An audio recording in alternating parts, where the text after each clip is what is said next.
പഠിച്ചിട്ട് പറയുന്നവൻ, സ്വന്തമായി ബഡ്ജറ്റ് വരെ അവതരിപ്പിച്ച മഹാൻ, ഇങ്ങനെ മാധ്യമങ്ങൾ പല രീതിയിൽ ചാർത്തിക്കൊടുത്ത വിശേഷണങ്ങളിൽ അഭിരമിച്ച് വിലസുകയായിരുന്നു വി.ഡി. സതീശൻ.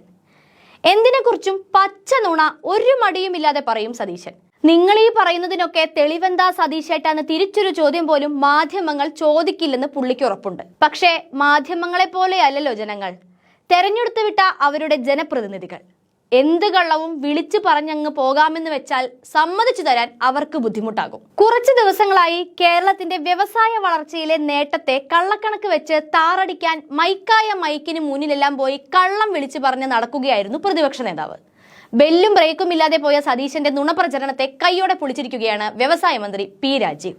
അന്തരീക്ഷത്തിൽ നിന്ന് ഇല്ലാ കഥകൾ ഉണ്ടാക്കിയ സതീശനെ പോലെയല്ല കേരളം വ്യവസായ രംഗത്ത് മുന്നേറിയതിന്റെയും വ്യവസായ സൗഹൃദമാക്കിയതിന്റെയും ആധികാരിക രേഖകളും കണക്കുകളും സഹിതമാണ് മന്ത്രി മറുപടി കൊടുത്തത്. സർക്കാർ അവകാശപ്പെട്ട അത്രയും നിക്ഷേപം വന്നാൽ GDP-യിൽ പ്രതിഫലിക്കില്ലേ എന്നായിരുന്നു സതീശന്റെ ചോദ്യം. 22,126.35 കോടിയുടെ നിക്ഷേപം കേരളത്തിലുണ്ടായെന്നും 3,44,859 സംരംഭങ്ങളുണ്ടായെന്നും നിക്ഷേപം നേരെ GDP-യിൽ പ്രതിഫലിക്കില്ല എന്നും തുടങ്ങി കൃത്യമായ മറുപടി തെളിവോടെ മാധ്യമങ്ങളുടെ മുന്നിൽ പി രാജീവ് നിരത്തി. ആന്ധ്രാപ്രദേശും തെലങ്കാനയും കൂടിയാൽ ഇന്ത്യയുടെ 9.2% സ്ഥലമുണ്ട്. 9.7% അവർ GDP സംഭാവന ചെയ്യുന്നത്. 4.9% സ്ഥലമുള്ള കർണാടകം 8.2%, 3.9% സ്ഥലമുള്ള തമിഴ്നാട് 8.9%, 1.18% സ്ഥലമുള്ള കേരളം 3.8%മാണ് GDP സംഭാവന നൽകുന്നത്.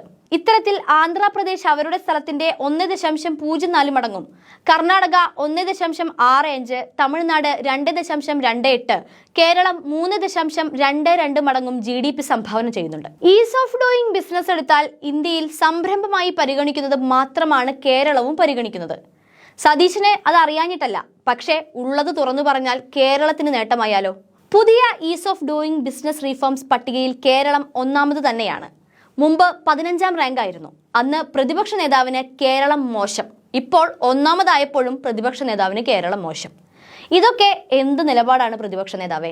സ്റ്റാർട്ടപ്പ് ആവാസ വ്യവസ്ഥ റിപ്പോർട്ട് പ്രകാരം ആഗോള വളർച്ച 46%, കേരളത്തിൻ്റെത് 254%. കോവിഡ് കാലയളവുമായി താരതമ്യപ്പെടുത്തിയാണ് കേരളം ഈ വളർച്ച കൈവരിച്ചതെന്നാണ് പ്രതിപക്ഷ നേതാവിന്റെ ഭാഷ്യം. എന്നാൽ കോവിഡ് കേരളത്തെ മാത്രമല്ല ലോകത്തെ ആകെ ബാധിച്ച മഹാമാരിയാണ് എന്നത് പ്രതിപക്ഷ നേതാവ് മറന്നുപോയോ എന്ന് മന്ത്രി രാജീവും ചോദിക്കുന്നു.